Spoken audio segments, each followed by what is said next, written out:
Olá, esse é o podcast Filosofia Pop.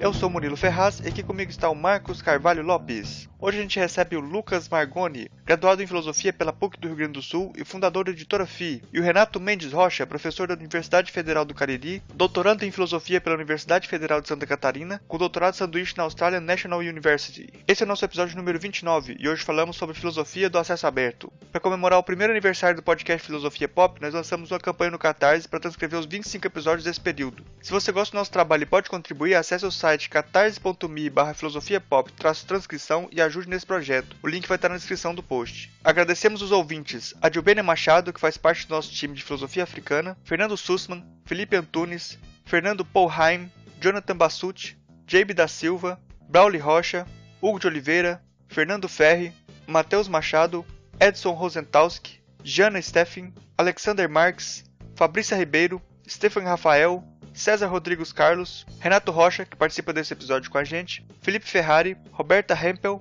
Albert Cashbaum, Vanderlei Luiz Weber, Juliano, Ana Carolina Spinardi, Enéas Melo, Thiago Bartoletti, Viviane Ribeiro, Hamilton Lemos, Virginia Martins Leite, Danilo Miranda e Ape Murilo Farenzi, que apoiaram o projeto, ajudando a viabilizar o acesso ao conteúdo do podcast para as pessoas com deficiência auditiva, e a darmos o primeiro passo para o lançamento de um livro com os melhores programas do primeiro ano do podcast Filosofia Pop. Muito obrigado mesmo, de coração. É muito importante esse apoio e nós estamos muito animados com o projeto. Se você não conhece ainda o nosso site, pode visitar o filosofiapop.com.br e deixar o seu comentário. Tem sempre algum texto complementar lá no site. Siga a gente no Twitter, curta a página no Facebook ou envie um e-mail para contato@filosofiapop.com.br.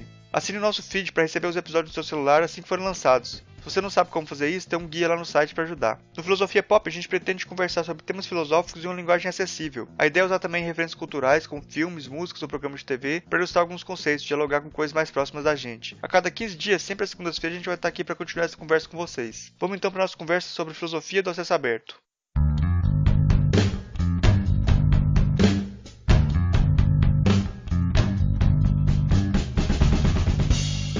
Hoje a gente recebe, direto de Porto Alegre, o Lucas Margoni, graduado em Filosofia pela PUC do Rio Grande do Sul e é fundador da Editora FI.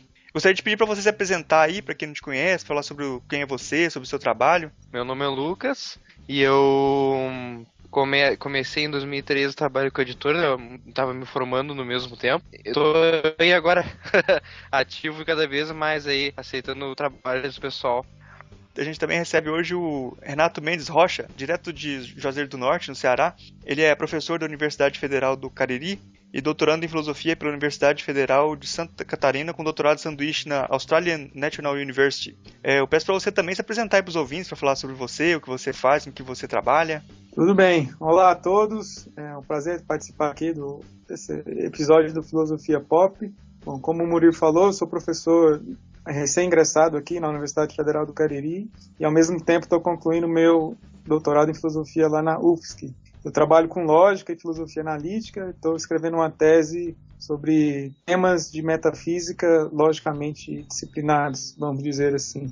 E eu tive primeiro contato com a filosofia do acesso aberto, né, que é o tema que a gente vai falar hoje, ainda na minha graduação em filosofia, que eu fiz na Universidade Federal de Goiás, que nos últimos períodos da graduação eu trabalhei como um bolsista de um projeto que estava sendo desenvolvido na UFG, que era o portal de periódicos da UFG. E substituí uma colega que estava trabalhando lá e aprendi a lidar com um software, né, que é usado para gerenciamento de periódicos, que é o Online Journal System. E a partir desse momento assim, tive mais contato com as publicações de acesso aberto, não só do ponto de vista de leitor, mas como também do ponto de vista de gerenciamento técnico, né?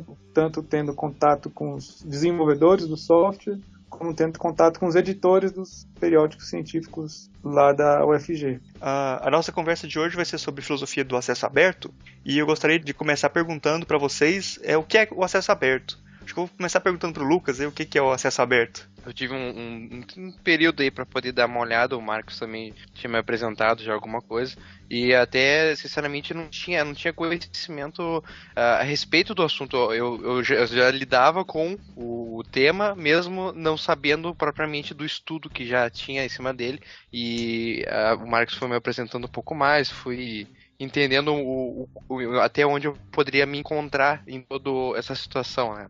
No caso do acesso aberto, é realmente uma tentativa de destornar, destruir a ideia de que o conhecimento poderia ficar limitado a assuntos comerciais, tornando o conhecimento a um custo, né? E deixando realmente ele aberto no sentido de que eu poderia usá-lo sem deixar de desmerecê-lo a quem realmente pertence, né? Então, claro que acho que aqui no desenrolar da conversa o Marcos vai poder explicar melhor, até porque ele trabalha totalmente com isso, né? E eu posso dar meu ponto de vista mais do como eu consigo lidar com essa ideia da editora, que o pessoal tá gostando bastante, e eu também tô tentando aprimorar ela melhor para poder deixar ela melhor, mais divertida, né? Porque querendo ou não, eu enfrento uma discussão aí que é a respeito do conhecimento aberto, ou o acesso ao conhecimento livre, como se fosse algo que não tenha qualidade, exatamente por não se ter valor, não ter preço, né? E valor comercial. Então é uma coisa que eu venho trabalhando bastante para poder hoje construir algo que seja realmente muito bom, não só em termos de qualidade de escrito, mas como também visualmente, em apresentação, tornar aquilo que é gratuito o melhor, e não só algo que seja de graça. É isso. Eu vou perguntar então pro Renato, assim, o que é filosofia aberta, como ele teve contato com esse termo, então, como ele descreve esse contato, então, e o que esse termo? Então, como eu estava dizendo na resposta anterior, né, eu tive contato com essa parte operacional de desenvolvimento de um portal institucional de periódicos científicos que tinha como princípio o acesso aberto. Então, depois de começar esse trabalho, eu comecei a ver que existia um movimento mundial em torno de promover o acesso aberto de publicações científicas, né? Então, o acesso aberto, que é uma tradução, uma expressão portuguesa traduzida no original Open Access, né? Existe até discussões sobre qual seria a melhor tradução, mas o que eu tenho visto mais é o acesso aberto. Ele pode ser entendido como uma política que é definida pelos editores de revistas científicas, que libera o acesso às publicações dos artigos científicos, às resenhas, de forma livre, sem necessidade de algum pagamento ou o leitor interessado realizar alguma inscrição naquele periódico, que era um modelo que existiu, acho que desde o início de quando começaram a haver publicações científicas, né? Um grupo de pesquisadores se reunia para publicar os trabalhos, e o grupo de leitores, de instituições interessadas, faziam assinaturas àquele trabalho e recebiam periodicamente os volumes impressos naquela época. Então, a premissa por trás dessa prática é que o conhecimento é algo construído em comunidade, ou seja, tem um caráter público, e o acesso a ele deve ser desimpedido de barreiras econômicas. Como eu estava dizendo, né, como que surgiu essa filosofia do acesso aberto, né, que parece algo recente assim na história editorial da humanidade. Antigamente, para se publicar um artigo científico, era muito mais dispendioso do que hoje em dia, principalmente pelos custos de impressão e distribuição das publicações. A era digital e as ferramentas da internet que nós estamos acostumados reduziram muito esses custos, e essa redução possibilitou trabalhar com acesso aberto às informações, oferecendo os artigos de forma gratuita aos leitores interessados. Então, ao mesmo tempo que houve uma redução dos custos de publicação, um paradoxo que existe no mercado editorial, né? Ao mesmo tempo que houve uma redução dos custos de publicação, houve também um aumento nos valores de assinatura e compra dos volumes publicados. E o pior é que tudo isso acontece de uma forma em que parece que o trabalho dos autores e dos avaliadores são explorados, porque eles não recebem dinheiro, não são empregados das revistas, tanto para escrever como para avaliar os trabalhos. Claro que os autores têm interesse em ter seu trabalho publicado, e o avaliador faz como se fosse assim, parte da sua profissão de pesquisador, avaliar o trabalho dos seus pares. Mas normalmente eles não recebem nada por isso, assim, nenhum dinheiro. Talvez algum prestígio, algum certificado que ele ganhe que possa incrementar o currículo. Então as editoras acabam cobrando por um produto que é resultado de um trabalho feito de forma voluntária. Então tem os riscos de você não deixar o conhecimento de acesso aberto, por exemplo. Aí eu, estudando sobre o assunto, encontrei um caso real que aconteceu, que eu posso relatar aqui, mostrando a importância da gente ter o conhecimento livre, né, o conhecimento de acesso aberto a quem tem interessado. Assim, então, teve um profissional, um pesquisador, né, que é acostumado com o trabalho acadêmico, ele teve um acidente em casa e teve que levar a sua esposa de madrugada ao hospital. Aí, chegando no hospital, ele conectou na rede de internet do hospital e foi pesquisar a respeito do tratamento médico que era necessário para aquele caso dela que estava complicado, e os médicos não tinham uma opinião muito elaborada ainda àquele respeito. E aí, da rede do hospital, ele não conseguiu acesso aos artigos que estavam relacionados ao caso que a sua esposa estava passando naquele momento. Porque eles estavam restritos por meios dos paywalls, né, que são as formas de você pagar para ter acesso aos artigos. Então, nem ele, naquela situação, nem os médicos puderam obter mais informações naquele momento. E essas informações poderiam ser decisivas para que o tratamento dela fosse bem sucedido. E aí ele coloca um problema adicional, porque você nunca encontra aquela informação que você precisa no primeiro paper que você pesquisa. Isso faz parte da pesquisa acadêmica, científica, né? Você precisa ler vários e vários artigos até encontrar aquele que seja mais próximo daquilo que você esteja precisando, né? Seja no caso real relatado por esse pesquisador, ou seja na sua pesquisa acadêmica que você está fazendo para o mestrado ou para o doutorado. Uhum. Interessante. E ele conseguiu achar o artigo ou não conseguiu? Sim, aí nesse caso eu me lembro que ele acabou comprando os artigos, sei lá, a média de $20, $40, gastou uns $200 a $300 e conseguiu encontrar o que ele precisava ali e conseguiu dialogar com os médicos, né? Então a diferença é que ele tinha essa formação científica e conseguiria ler esses artigos, coisa que nem todo mundo hoje em dia tem, né? Principalmente no Brasil. Esse termo, então, que está se utilizando como acesso aberto, ele é mais voltado para a área científica, então, de artigo científico. Pelo menos a discussão que eu conheço, né, surgiu nessa área de publicação de artigos e revistas e até livros de caráter científico acadêmico. Agora, uma coisa que eu acho interessante, até por isso que a gente trouxe esse tema como tema do Filosofia Pop, é essa denominação dessa discussão como filosofia, né? Como vocês veem essa discussão dentro da filosofia? Vocês veem ela como filosofia também? E que área da filosofia estaria envolvida nesse debate? Passar primeiro pro Lucas, então? Sabe que o assunto me interessou bastante à medida que eu fui transformando a ideia de ver a editora hoje como eu vejo, né? Por exemplo, quando eu comecei a ideia da editora, por exemplo, eu vou falar da editora porque é o meu caso que eu vivo. Eu queria vender. A ideia era exatamente essa, era fazer a edição dos livros, editar e vender o papel, né?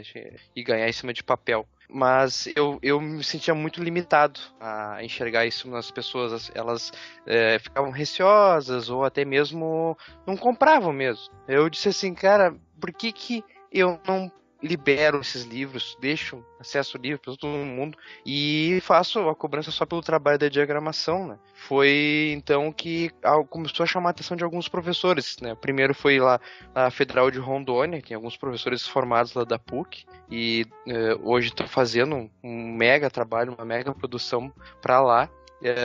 Na sequência a gente tem aqui alguns professores da PUC de SP e vários outros ligados à área de filosofia política aqui do Rio Grande do Sul.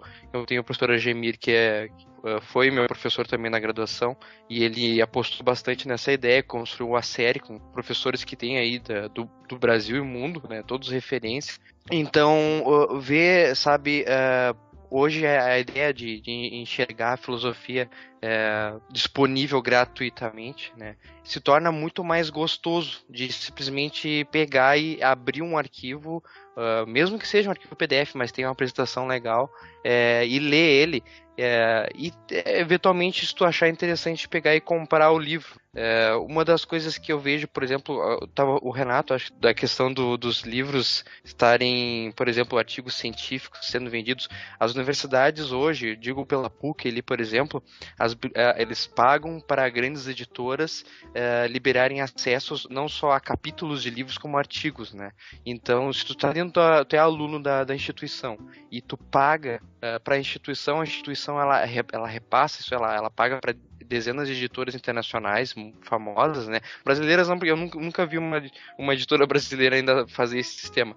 Mas tu pode baixar capítulos de livros, de livros blockbusters, não, best-sellers, assim, da academia, né? De grandes autores. E eles têm esse acesso, né? Então, ali com a PUC, ela paga para essas editoras conceder acesso para os alunos baixarem capítulos gratuitamente, mas tu tem que estar vinculado à instituição, né? Mas é aquela história, sempre aquela historinha de tu tem que ter um vínculo comercial, né? Alguém tem que estar ganhando dinheiro por trás, né? Porque se não tem o dinheiro, se não tem alguém ganhando em cima de alguma coisa, não vale para ninguém. É como se tu fizesse por amor próprio, né? Até depois, no desenrolar da conversa, eu posso falar mais de alguns casos que eu conheço aí de pessoas em geral que trabalham com filosofia fora da academia e gostam de usar o slogan, por exemplo, né, de filosofia não acadêmica, não, sem aquele academicismo, não sei o que, aquele ranço acadêmico. Eu também tenho meus prós e contras ao ranço acadêmico, mas querendo ou não, é ele que vai definir o que é algo estudável, entendeu? E são professores que trabalham hoje que vão definir o norte do que a gente estuda hoje como filosofia, até outras áreas do conhecimento. Mas aí tem essa história aí do comércio, né? Existe a intenção comercial sempre. Renato, queria complementar alguma coisa aí sobre a pergunta do Marcos? Sim, fiquei pensando aqui durante a resposta do Lucas, né, sobre qual área se encaixaria isso que a gente está chamando de filosofia do acesso aberto, né? Eu mesmo tive um pouco de dificuldade assim para encontrar. Talvez seja mais ligado a uma área da filosofia prática, como a ética aplicada, porque esse assunto raramente ele é discutido por filósofos profissionais, assim, né? Se você pesquisar sobre fundamentação da política do acesso aberto, né, normalmente você vai encontrar profissionais da ciência da informação, da biblioteconomia, que estão pensando sobre esses modos de organizar e distribuir a informação do mundo. Agora, chamar isso de filosofia do acesso aberto, eu estou vendo a primeira vez aqui nesse podcast, né, no Filosofia Pop. Estou achando interessante a gente poder pensar juntos sobre esses temas. Eu acho que quando você fala em acesso aberto, aí eu acho que se confunde um pouco. Eu acho que é até bom a gente fazer alguma definição, assim, até para separar do que a gente está falando, né? Que igual você falou aí, a gente tá tentando tratar desse assunto aqui de uma forma mais próxima de uma filosofia e a coisa mais parece ser um pouco mais técnica, né?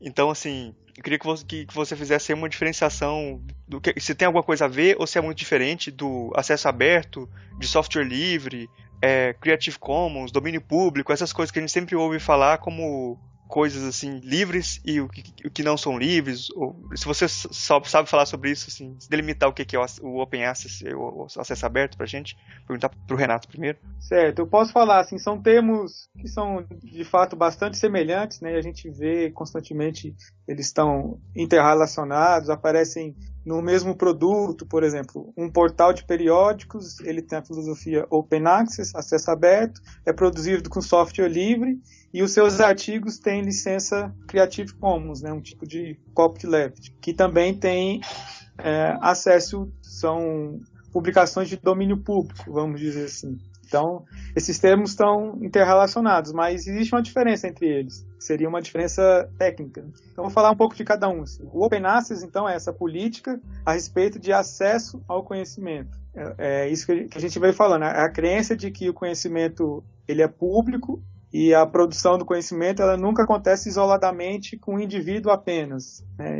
Um artigo científico que é publicado, ele depende do trabalho realizado por muitas outras cabeças em diferentes tempos e situações. O software livre é uma política a respeito da produção e distribuição de códigos de programas para computador. E ele está bastante ligado com o início da história da computação, do desenvolvimento dos sistemas operacionais.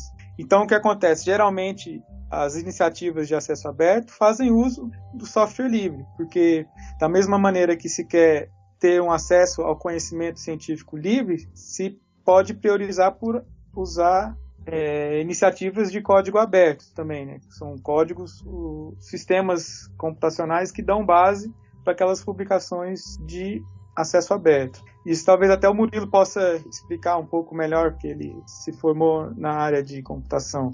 Agora, o Creative Commons é um termo que foi definido por uma organização não governamental que definiu um conjunto de licenças autorais diferentes que são alternativas ao copyright, que é aquela licença tradicional que a gente vê ainda na maioria das produções culturais. E o Creative Commons ele tem essa diferença de ser mais amplo, pelo menos de onde eu estou podendo ver, do que o acesso aberto, porque ele não se aplica apenas à publicação científica, mas pode se aplicar a uma obra musical, a uma obra literária, a uma obra de vídeo, e de diferentes produções culturais do homem. Então elas oferecem, a Creative Commons, né, essa ONG, oferece diferentes ferramentas técnicas e jurídicas para quem quiser oferecer o resultado de alguma produção cultural, intelectual, explicitando os direitos de reprodução. Por exemplo, eu estou publicando um artigo e ele tem a licença Creative Commons que permite você copiar, mas desde que você faça referência ao autor original, por exemplo. Essa é uma forma da licença Creative Commons. E transformar de acordo com a vontade do autor. Por exemplo, muitos autores permitem a cópia desde que seja para fins não comerciais e que o autor seja citado sem cobrar pelos direitos autorais. E outros produtores ou artistas mais radicais liberam suas obras de forma completa. Você pode copiar, pode reproduzir, e pode usar para fins comerciais e pode até alterar completamente a obra sem precisar de fazer citação ao autor original. Isso é muito interessante porque diversifica as possibilidades de uso das obras intelectuais já existentes. Que no copyright, na política do copyright, o autor ou detentor daqueles direitos tem todos os direitos reservados sobre aquela obra. Se você quiser usar aquela obra de alguma forma para distribuir uma informação na sua comunidade, em algum grupo de amigos, de forma não comercial, você ainda teria que pagar para aquele autor para usar aquela peça de produção cultural, peça de produção que ele fez. Então é muito interessante quando essas possibilidades estão abertas aos produtores culturais. Eles podem explicitar aquilo que eles entendem sobre a sua própria obra. E o domínio público, que é um outro termo técnico que está mais ligado à área jurídica, ou seja, é um termo do direito de propriedade intelectual, que refere-se às obras que originalmente eram de uso comercial. E aí existe uma legislação que varia de país para país para explicitar quando uma obra deixa de ser uso comercial e passa a ser domínio público. Então isso inclui as obras cujo uso já foram alvo de restrição de reprodução em virtude dos direitos autorais restritos, mas que tiveram essa restrição eliminada em virtude do falecimento do autor. No Brasil, uma obra destinada ao domínio público 70 anos após a morte do seu autor. E como eu disse, essas regras variam de país para país. Perguntar para o Lucas, então, como é que funciona a forma de licença lá na editora FI? Se você usa alguma coisa de Creative Commons ou não se atentou para a licença, como é que funciona na prática lá? Sim, exatamente, a editora FI, eu me encontrei, assim, foi uma pechada literalmente com a Creative Commons, porque quando eu me vi na situação onde eu estaria distribuindo esse material gratuitamente na web, né, dando acesso ele a qualquer pessoa, eu já não sabia mais o que fazer literalmente para defender os direitos dessa pessoa na web, entendeu? Então eu já estava mais ou menos ligado no que estava acontecendo, por exemplo, no YouTube, onde os YouTubers e outros criadores de conteúdo, por exemplo, estavam construindo e tendo vários problemas com cópias e literalmente puxando de um pro outro, né? E eu já tinha ouvido falar da tal da Creative Commons, né? Beleza, para mim não era tão importante, mas eu sabia que existia lá. Quando eu me vi na situação onde eu também estava distribuindo conteúdo na web e esse conteúdo era original e não era meu, né? Eu me senti mais do que na obrigação de colocar cada coisa no seu lugar, né? E a primeira coisa que eu fui é atrás da Creative Commons para entender exatamente o que ela poderia me ajudar e se ela poderia me ajudar, né? Na época que eu comecei com a editora, eu estava na Creative Commons 2.0, né? Então é um grupo, né, de pessoas do mundo todo que trabalha todos os dias para explicitar e tentar englobar todas as possibilidades ou não de construir essa essa lei esses direitos de cópias, etc. E agora a gente está na versão 4.0, né?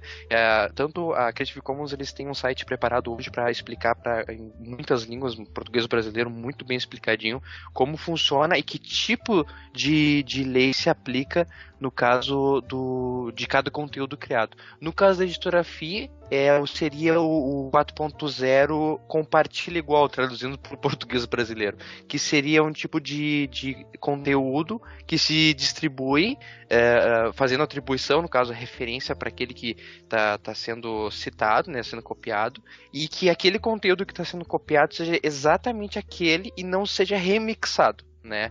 Ele pode ser impresso, o autor quiser pegar ele e vender como um papel. O que ele não pode, na realidade, que ele é proibido é de vender como um conteúdo em si só. No caso, eu não posso de nenhuma forma vender ele como se fosse um conteúdo cultural. Eu posso, no caso que vocês veem lá no site, vender o papel com ele impresso nele, mas eu estou vendendo o papel, não tem um custo da obra em si, né? E adaptar, no caso, na medida do possível, né? Se a pessoa quiser colocar a obra dela no site dela, né? No próprio autor, tá lá o conteúdo no site da editora FI, e também tá o mesmo conteúdo copiado no site do autor, e ele escreve o que ele quiser lá da forma que ele quiser. Não é só porque ele é autor, mas porque a Creative Commons, a atribuição compartilha igual, ele permite que o autor e outras pessoas façam isso, né? Tem a Creative Commons, eles até para poder incentivar e premiar, digamos, as pessoas que incentivam a ideia do compartilhar o conhecimento e deixar ele livre, né? Eles liberaram aquele selinho do Free Cultural Approved for Free Cultural Work, seria uma espécie de selo de trabalho livre, conhecimento livre, né? E esse selo serve como uma espécie de recompensa para todos os sites e, enfim, criadores que distribuem conhecimento sem apropriação, literalmente, né? No caso da editora, eu tô nessa situação, assim, eu acho que dificilmente vai cair a Creative Commons, né?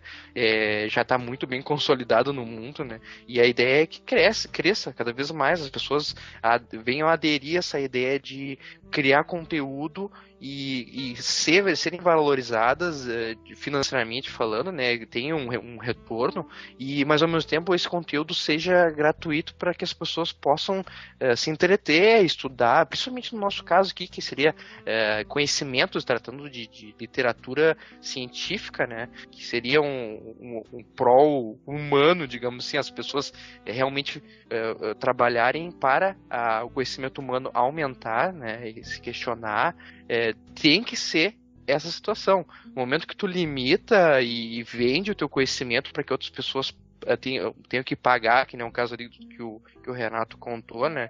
Do conhecimento a esposa estava com um problema no hospital, tem que pagar para poder saber de coisas, de alguma forma até ridículo. É como se tu, literalmente, eu não viesse na rua e perguntasse, tu sabe onde é que fica a padaria e tal? Eu sei, R$5. Ridículo, entendeu? É mais ou menos esse princípio. Então, se eu me sinto bem em dar informações para as pessoas, eu me sinto bem também em produzir um conteúdo original de qualidade e repassar isso como referência e automaticamente ser recompensado pela atribuição, né? Que é o direito que diz, olha, eu fiquei sabendo disso, eu estudei e fiquei sabendo pelo Lucas, fiquei sabendo pelo Murilo, pelo Renato, pelo Marcos. Eles são os caras que estão hoje distribuindo esse conteúdo aqui, entendeu? E eles estão lá trabalhando para que outras pessoas também possam ter seus conteúdos sendo distribuídos livremente, né? Eu acho que o princípio do Creative Commons hoje é fantástico, fenomenal. Que venham mais .0 aí pela frente. Eu acho que a gente já fez o elogio da utopia em torno desse acesso aberto. E agora eu acho que é bom já começar a pensar a contrapelo isso, assim. Será que, até que ponto a ausência de uma autoridade para regular a avaliação e a conversação não pode gerar um caos, assim? Na medida que você não tem alguém para ser autoridade para avalizar um trabalho, você pode abrir espaços para para vários tipos de conversação que a academia até teria várias restrições, né? A proliferação de revistas de acesso livre, principalmente na área de humanidades, tem sido uma coisa muito boa, mas tem gerado resultados controversos. Há pouco tempo, o diretório de acesso livre desvinculou diversas revistas, centenas de revistas foram desvinculadas. Então, isso aponta para uma dificuldade para regular a qualidade. Por outro lado, a revista Science, agora ela fechou o acesso porque ela gasta 50 milhões por ano para ser publicada. Quem vai pagar esses 50 milhões? Né? Aí a questão que eu queria deixar como debate, será que essa filosofia aberta, ela tem que ser parasitária da fechada? Eu acho que seria interessante pensar isso em diversas áreas, né? Será que a abertura que a gente prega para a área de humanas seria execuível, viável na área de exatas, nas áreas mais aplicadas? Primeiro para o Renato, depois para o Lucas. Então. Certo. Então, esse problema que o Marcos relatou é realmente um problema que tem sido enfrentado pela comunidade do acesso aberto, né? A causa do problema é a seguinte: hoje é muito fácil você iniciar um periódico científico ou uma editora, porque existem os softwares livremente disponíveis na internet, e quem tem um conhecimento técnico assim, básico de programação, de Linux, consegue descarregar esses arquivos, instalar e começar uma revista. E esses softwares têm todos os processos editoriais sistematizados nele. Então, mesmo uma pessoa que nunca pensou como funcionaria uma revista, instalando o software, ela vai descobrir o papel do editor, o papel do avaliador, o papel do autor. Então, por um lado, se tornou mais fácil se publicar uma revista, e isso a gente pode perceber assim, pela explosão de número de revistas que tiveram depois que esse software principal de hoje, que é o OJS, ou SER em português, ele começou a ser divulgado. Então, existem assim, os gráficos de instalação desse software que tem uma linha crescente ainda grande, ainda está crescendo.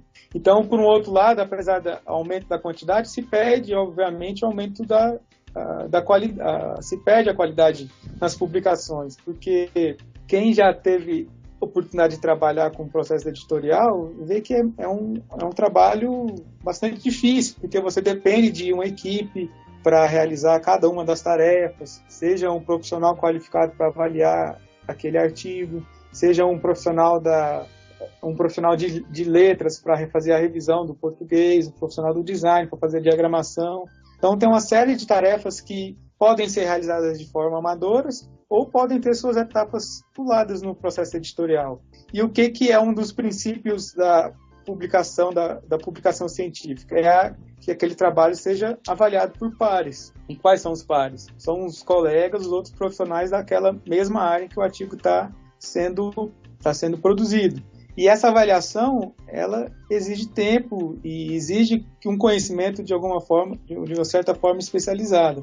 E sobre isso não se tem controle. Você não pode fiscalizar o conselho editorial de uma revista para saber se todas aquelas avaliações realmente foram avaliadas pelos pares ou estão ali publicadas simplesmente pela amizade do autor com o editor ou por fazer parte de um determinado grupo de pesquisa, alguma coisa assim. Então isso, nessas novas revistas, né, é muito difícil se controlar e avaliar a qualidade das publicações. E, por outro lado, surge também o que se tem noticiado, né, as editoras e revistas predatórias, que elas vendem a oportunidade de você publicar o seu artigo, e normalmente em uma página internacional, num congresso internacional, e com aquela publicação você teria uma visibilidade que você não tem se deixar o seu artigo publicado na sua página acadêmica, por exemplo. E dificilmente eles fazem todo esse processo de avaliação por pares. Então, no mundo acadêmico em que a publicação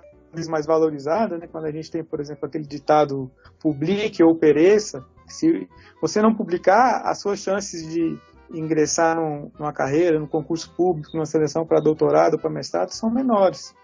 Então, numa situação que a quantidade de artigos é valorizada, isso acaba como sendo um efeito colateral dessas novas revistas que vão surgindo. Aí o que o DOAJ, que é esse diretório de revistas de acesso aberto, né, que o Marco citou, está fazendo? Ele está fazendo uma revisão no cadastro de revistas que ele tem em seu banco de dados, que são hoje, sei lá, mais de 6 mil. Eles foram cadastrando sem critério, aí passou um tempo, 5 anos eu acho, eles decidiram fazer uma revisão para realmente verificar se aqueles projetos que foram cadastrados lá, muitas vezes com uma edição publicada, tiveram continuidade. E muitos deles não tiveram, porque essa é uma outra dificuldade de se iniciar um periódico acadêmico, né? Você consegue, sei lá, reunir alguns amigos e publicar um número com 10 artigos. Mas e o próximo número, o próximo volume, no outro ano? Isso exige tempo e dedicação. E normalmente esses trabalhos são feitos, como eu disse anteriormente, no âmbito das universidades, né? Tem professores coordenando, professores dedicando tempo do seu regime de trabalho para fazer esse trabalho de editoração científica. Normalmente é um trabalho voluntário, que ele depende de verbas de financiamento, né? E no Brasil existem as agências do CNPq, da CAPES, que têm editais para poder financiar esse tipo de produção acadêmica. Então, o princípio disso é que, como é um trabalho sendo feito com financiamento público, nada mais justo que ele seja de acesso aberto também, né? Já que o governo financia a produção científica, o governo paga o salário dos professores que fazem esse trabalho. Então, por parte do autor, do pesquisador, é preciso ter o olho aberto para saber se aquele e-mail que você recebeu, às vezes, faz parte de uma iniciativa séria ou de uma iniciativa predatória. E teve até um caso recente que uma universidade brasileira, estadual, no estado de São Paulo, precisou se retratar publicamente porque apoiou um tipo de iniciativa como essa. Uma editora científica dessa internacional se aproximou dos organizadores de um congresso e pediu para que eles publicassem os anais do seu congresso na sua página internacional. E foi aceito. E isso foi, assim, um motivo de, vamos dizer, de vergonha para aquela instituição, né, de ter se submetido a esse esquema de publicação predatório. Então é preciso ter olho aberto. Tem blogs hoje de defensores do acesso aberto que fazem uma lista desses tipos de empresas, né? Uma lista negra, assim, a blacklist do Open Access, pedindo para as pessoas evitarem aquilo. Mas, por um outro lado, a vantagem é que quanto mais publicação a gente tiver, né, mais chance de artigos de qualidade serem publicados. Assim, mais publicação a gente tem, mais acesso aos trabalhos que estão sendo realizados. E é por isso que eu defendo que o acesso aberto é a melhor política para publicação acadêmica. Dando continuidade aí do Renato falando, também sim, eu consigo enxergar isso aí pelas iniciativas que eu tenho, já tenho outras muito mais antigas do que eu ali dentro da própria instituição, né, e no caso é a Veritas ali, que tem quantos anos? Acho que tem 60 anos, eu acho, aquela revista.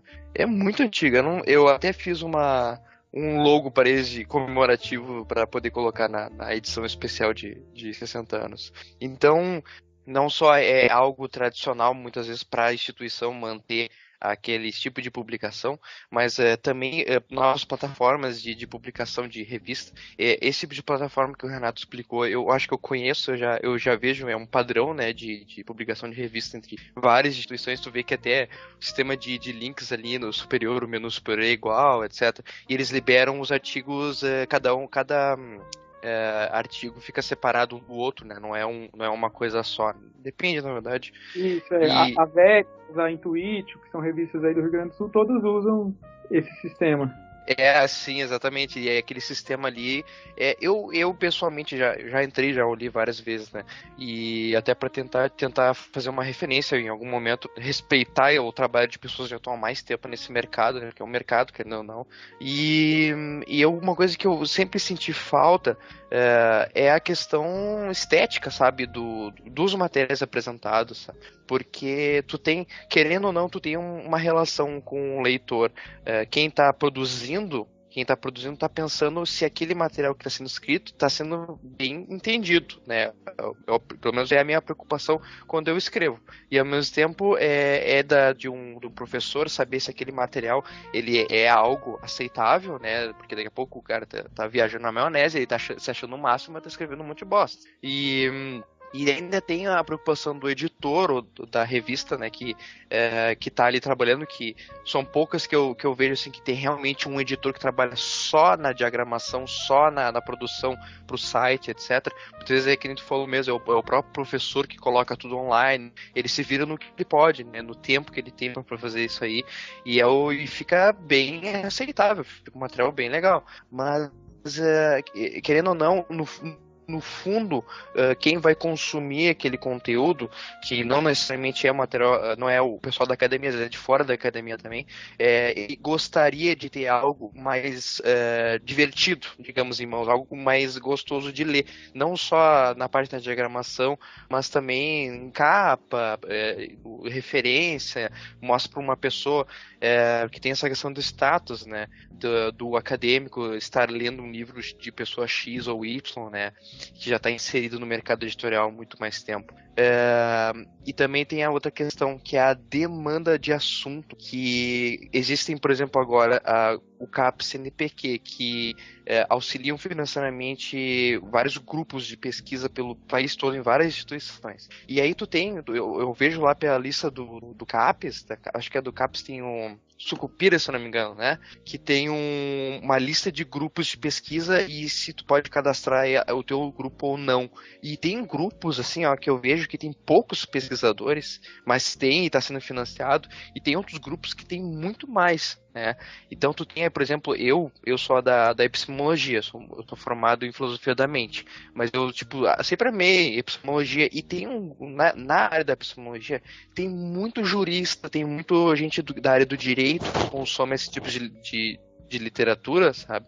E automaticamente exige um pouco mais dos pesquisadores em termos de produção, né? Então existe aquela lei da oferta e da procura. Quanto mais pessoas trabalhando num assunto que tenha mais gente consumindo, existe mais uma intenção ali de mercado de colocar e incentivar aquele tipo de produto, né? No caso, por exemplo, do Derrida, ou mais uma literatura, uma filosofia continental, por exemplo, que, querendo ou não, tem um público XY, mas que não é do interesse de outras áreas, mais literatura que fica por ela mesma e tal. Tem um grupo menor, mais concentrado, mas tem esse tipo de pessoal, assim, ó, eles têm interesse de apresentar o que vai além da qualidade. Eles querem alguma coisa que seja realmente bonita, né? E é até uma coisa que o pessoal migra, por exemplo, ali para a editora, não só porque as outras editoras não querem publicar porque de repente não vai ganhar dinheiro vendendo material ou papel, é porque o material que o pessoal apresenta para eles final, para o leitor, não é bom. Muita gente vem falando assim para mim, Lucas, eu tenho esse material aqui, eu gostaria de fazer, não fala nada. Aí depois que eu entrego o material para eles pronto, eles olham assim, ficou excelente, tu vê, não sei o que. Aí me conta a história de que eles estiveram com outras editoras e outras publicadoras, e eles acham feio, eu não sei o que acontece. Muita gente acha que a capa fica bonita, ou de repente a apresentação fica legal lá no site e tal. De alguma forma parece que a parte estética do material acadêmico e do literário também influencia nesse processo de compra de conhecimento, literalmente, né? E o Open Access, ele tem essa ideia de tentar criar uma plataforma livre, mas também que tenta incentivar quem quer publicar de uma forma livre também, que não tem que pagar para publicar, né?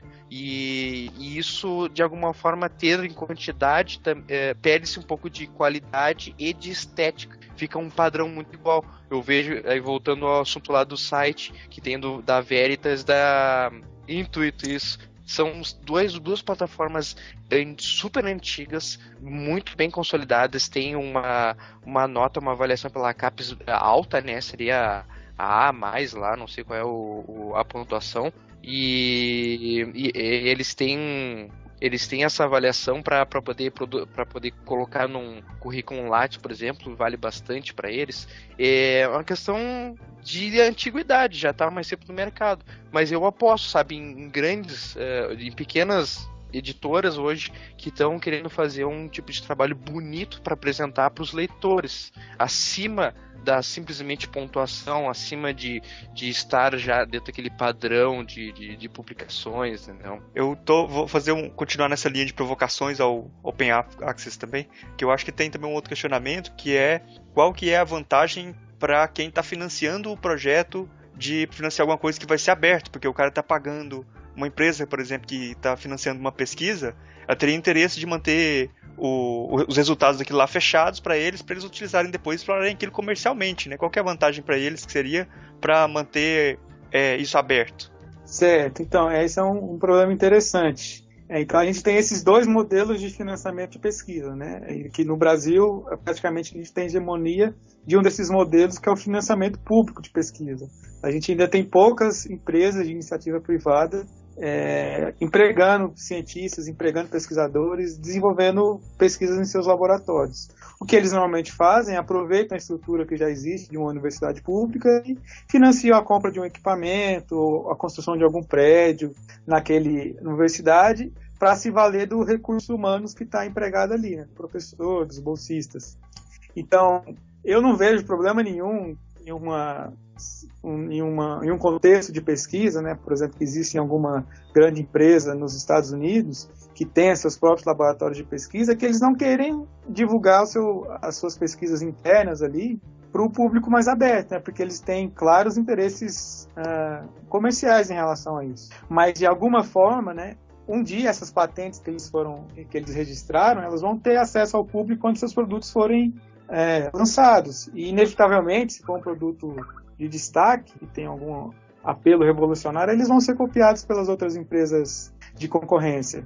Mas, por um outro lado, a vantagem para quem financia a pesquisa com acesso aberto é o alcance possível dos seus estados de pesquisa são ampliados, inclusive para o público especializado, os pesquisadores, como para os pesquisadores que estão fora desse primeiro mundo. Eu me lembrei o Lucas no início estava falando dos tipos de acesso que você tem de maneira diferente da biblioteca da instituição que ele participa, né? Que ela provavelmente assina acesso a editoras, a periódicos, livros, que dá acesso às pessoas que estão vinculadas ali. Quando fui fazer meu estágio de sanduíche de doutorado na Austrália, eu me impressionei com a quantidade de informação que eu conseguia acessar usando os computadores lá da universidade, porque eles assinavam praticamente todas as grandes editoras acadêmicas do mundo. E você tinha acesso a materiais digitais de livros que tinham sido publicados no mês passado, e que no Brasil dificilmente você teria acesso a esses livros de forma legal tão rápida, né? Ou você compraria o livro por preços bastante caros para os padrões de um bolsista de pesquisa, ou procuraria ali aquele livro em algum repositório pirata. Mesmo as iniciativas do governo brasileiro, como o portal de periódicos da CAPES, eles oferecem acesso a muitas revistas, mas, pelo menos na área de humanidades, ela não abrange todas as revistas importantes em uma determinada área, né? Talvez numa área mais científica, da biologia ou da medicina, ela tem uma abrangência maior, mas na humanidades ainda existem grandes revistas publicando artigos importantes que um pesquisador no Brasil dificilmente tem acesso valendo-se dos meios legais. Então, a grande vantagem é essa, a divulgação do conhecimento científico produzido. Eu acho que é isso aí mesmo. O Renato, ele já falou, já tem conhecimento bem mais detalhado a respeito dos sistemas, até porque ele trabalha com isso, né? Agora, eu, assim, do ponto de vista, assim, mais pop, digamos, do trabalho de publicação, também vejo eu vejo completamente o lado comercial da coisa, assim, existe uma movimentação e existe interesse por baixo de qualquer instituição ou até mesmo de qualquer editora, seja ela comercial ou não, né? No meu caso aqui, sou eu, editora FI, todo o trabalho que tu vê ali dentro, é tudo eu que faço, porque eu tenho conhecimento técnico para fazer e eu também sou formado na área. Então eu já tinha os contatos, então foi meio que muita sorte ter tudo ali na mão, digamos, para poder ir juntando e construindo toda a editora, né? Mas eu fico vendo, assim, a dificuldade que existe por parte de outras instituições em montar um esquema em que professores e alunos juntos possam montar os seus próprios sistemas, né, de publicação, e seja ela gratuita ou paga, é muito complicado. Eu acho sim, eu fico ouvindo a discussão e acho o potencial filosófico dela precisa ser... Tem muita coisa para debater, muita coisa para ser desenvolvida, assim. Eu fico pensando nos aspectos éticos da produção do conhecimento. Por exemplo, o acesso que eu tinha enquanto estudante aos trabalhos dos meus professores era algo que eu almejava, mas era muito complicado ter acesso à própria produção atual, aquilo que eles estavam pesquisando. E hoje é muito comum você entrar no site de nomes importantes da filosofia, como, sei lá, o site do Robert Brandon, aí você tem pré-prints dos textos que ele está construindo, né? Tem obras em construção que ele disponibiliza, né? Mas aí eu vou continuar provocando, né? Eu fico na dúvida se não existe uma sociologia do conhecimento em que os grandes nomes vão procurar essas revistas centrais para construir sua carreira, e na medida que subiram essa escada do acesso fechado e construíram uma legitimidade, uma autoridade, aí sim eles podem se abrir para essa possibilidade de um diálogo maior, né? Eu não sei se essa descrição que eu estou fazendo faz muito sentido, mas eu fico pensando em sociologia acadêmica. Por mais que a gente fale do acesso livre, quando você vai ver as avaliações da CAPES, parece que as revistas mais bem avaliadas são aquelas que têm financiamento fechado, elas conseguem financiamento quando são bem avaliadas e acabam cobrando das pessoas também o acesso, né? Então, eu não sei, fazendo novamente esse jogo do advogado do diabo, né? Parece que existe essa questão ética do acesso, mas existe também uma implicação aí dessa sociologia do conhecimento, né? Quem se disponibiliza a publicar por acesso livre, né? Será que um cara que é best-seller lá da filosofia, vamos dizer assim, que você tenha uma diferença entre perspectiva analítica, uma filosofia mais analítica, geralmente a produção de papers, você constrói a sua carreira às vezes com poucos papers densos, você constrói a sua carreira. Na filosofia continental você tem a perspectiva mais de produzir livros, né? E vamos dizer que o cara seja um bom vendedor de livros, ou até que ponto ele estaria apto ou interessado em abrir mão dos seus direitos dessa produção, né? A questão são questões diferentes. Uma coisa é abrir mão dos direitos para as pessoas terem acesso, outra coisa é criar sistemas de acesso público, né? Se a gente tivesse bibliotecas equipadas que pagassem isso, né, seria uma coisa. Nós não temos, né? As bibliotecas nossas não pagam todos esses acessos. Outra coisa é esse ponto que eu estou tentando colocar, de uma espécie de divisão sociológica do saber, né? Se você quer construir sua carreira como um intelectual respeitável, é importante que você publique numa revista A1, essas revistas que têm um qualis mais alto. E geralmente essas revistas com qualis mais alto não são essas de acesso livre, né? É uma provocação, Renato. O que você acha disso? Bom, tem muitos problemas aí, né, Marcos? Por exemplo, um problema é a gente usar o qualis definido pela CAPES como um critério de qualidade, né? A gente sabe que existem, a cada ano que são lançadas as atualizações do qualis, uma quantidade muito grande de críticas aos sistemas do qualis, e, por exemplo, tem revistas que são consideradas na filosofia A1, que são muito inferiores de qualidade a grandes revistas de filosofia que existem no exterior e que elas nem estão classificadas no qualis, simplesmente pelo fato de que os pesquisadores que estão nas universidades brasileiras não têm trabalhos publicados nessa revista. Então, a revista que é considerada top, A1 no qualis, por exemplo, ela muitas vezes não é aquela que tem uma maior qualidade em nível internacional. Ou seja, esse é um outro problema também da pesquisa em filosofia no Brasil. Ainda existe pouca inserção internacional dos nossos trabalhos. A gente escreve pouco em inglês ainda, a gente consegue publicar pouco no exterior. Então, acaba tendo pouca expressão. Agora, aquilo que você comentou do pesquisador ter de publicar, principalmente no início da sua carreira, nessas revistas de qualidade, para construir uma certa reputação ou se dar bem nos concursos públicos que ele vai participar, isso seria, eu vejo assim como de maneira ideal, mas dificilmente um profissional em início de carreira, que às vezes não tem um doutorado completo, né, consiga publicar nessas revistas que estão nos estratos mais altos, porque a gente sabe que alguma delas tem explícitos nos seus termos editoriais, né, nas suas condições editoriais, é que eles só publicam textos de doutores, por exemplo. E como uma pessoa que está iniciando a carreira vai conseguir publicar numa revista daquele tipo? Então eu vejo que pode acontecer o caminho inverso também, né? Um estudante começando a publicar em revistas que estão no extrato mais baixo, para ele formando o seu currículo, para ele publicando seus primeiros textos, e depois, quando ele já tiver uma posição mais consolidada, tiver, assim, vamos dizer, uma formação mais sólida, né? Ele se aventure a publicar nestas revistas que estão no extrato mais alto, que de uma forma ou de outra é a classificação que a gente tem para as revistas de filosofia no Brasil. E que, se você quer trabalhar na academia, né, nessa área, você tem de alguma forma respeitar isso, porque são os critérios utilizados para avaliação da carreira de um pesquisador, por exemplo. Então tem muitos temas interessantes a serem explorados, como você falou, né, na sociologia da produção científica. E Lucas, você acha que escritores com potencial de venda podem migrar para uma perspectiva de acesso livre, assim?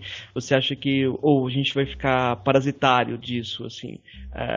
Como você vê essa dialética de divulgação, de você ter mais público acessando esse material, e essa utopia, acho que é até a utopia da pessoa achar que pode ganhar dinheiro vendendo livro autoral, assim?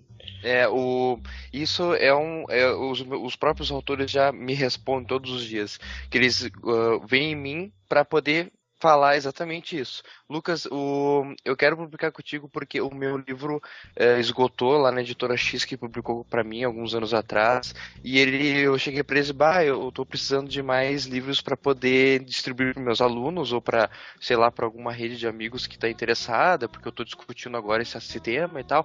E daí, por interesse da editora que fez a publicação original dele, que vendeu os livros impressos, disse, olha, não tem como fazer, a gente não tem mais como fazer essa tua tiragem, aí de repente daqui a 1-2 anos, se o próprio autor bancar a tiragem inteira, que não é barato. E aí ele fica ofendidíssimo, porque é um conteúdo original teu, que tu disponibiliza para uma editora fazer a divulgação e distribuição desse conhecimento, que quando acabou, não acabou os livros, acabou literalmente o conhecimento que tu estava distribuindo, o que é ridículo. E aí eles vêm em mim e dizem, Lucas, é o seguinte, a questão toda é que, embora eu já tenha publicado uma editora fantástica, a editora fantástica não vai mais distribuir meu livro, e eu tenho gente que está vindo pedir para mim meu livro, e eu não tenho como passar, tô passando o ponto doc aqui do que eu escrevi há sei lá quantos anos atrás, e aí eu não gosto, entendeu? Eles falam assim, eu não gosto de entregar esse material para eles, eu queria entregar o livro para eles bonitinho, né,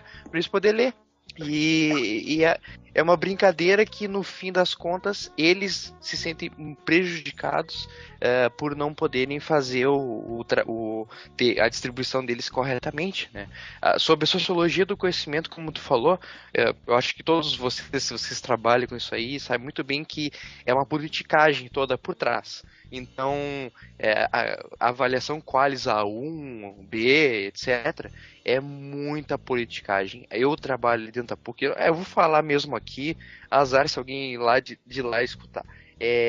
Dentro da PUC, a gente tem ali a qualificação 6, CAP 6, no nosso curso do PPG lá da filosofia. Então, é uma qualificação que já é almejada por muitos cursos no Brasil inteiro. E ao mesmo tempo a gente está procurando já resgatar o Quali 7, que é inédito. Eu não sei se tem Quali 7 aqui no Brasil. Que é um Quali 7, não, é o CAPS 7. Então é uma busca enlouquecida de avaliação e qualificação para, no fim, a gente resgatar mais bolsas e ganhar mais bolsas para botar mais alunos dentro da instituição, entendeu? Pesquisando. E existe muita politicagem, né, dessas avaliações de revistas da instituição.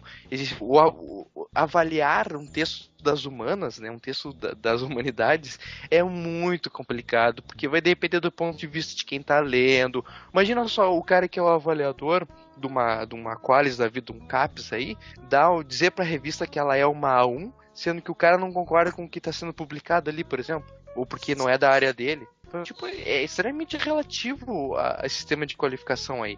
Eu vejo gente que tá lá dentro organizando esse material, separando esse material para mandar lá para ser avaliado, porque conforme tu vai aumentando, tem que mandar lá a produtividade para eles avaliar mais e mais. E essa avaliação, ela é completamente seletiva, conforme é o teu assunto, o tema, quem tá lendo mais ou menos, é realmente, como o Renato te comentou antes, não tem quem tá já inserido no mercado, ganhando dinheiro, fazendo um nome. Então hoje tu vai pegar um livro de uma Márcia Tiburi, vai colocar numa editora, pô, é certo, o cara, a editora qual for, vai publicar, porque sabe que é dinheiro, entendeu? E aí o que faz a qualidade do material a ser vendido, no fim das contas, é a popularidade do nome. Quem tá já no mercado, quem já tá ali dentro, vai indicar outros e vai colocando. É uma mega politicagem. O que a gente tem hoje no Brasil em termos de avaliação de CAPES e de outras aí, é todo mundo querendo comprar a reputação do outro. Eu mesmo fiz isso, eu acho muito xarope isso. Eu fui orientado pelo Stein, que se tu vê, tem muita gente conhece ele aqui no Brasil, porque ele foi orientado pelo Heidegger, não sei o que lá. Então, tipo, é uma politicagem. Tu diz assim, eu fui orientado pelo professor X, porque ele foi orientado pelo Heidegger. Tipo, o que isso significa? Significa que tu é mais foda do que os outros, sei lá, que tu é mais inteligente do que os outros? Não. A gente aprecia gente que tu não ouve falar em lugar nenhum, os caras são excelentes, entendeu? Então, eu priorizo quem eu vejo que realmente está querendo publicar e que sabe que o material dele vai ter gente que vai ler. E toda a questão de ser lido ou não depende do acesso. Se o acesso ele é livre, facilita não só autores que querem ler, mas possíveis novos autores que estão ali todos os dias procurando sobre algum assunto. Eu lembrei de um caso aqui, um colega outro dia, que tem a ver com esse assunto ainda.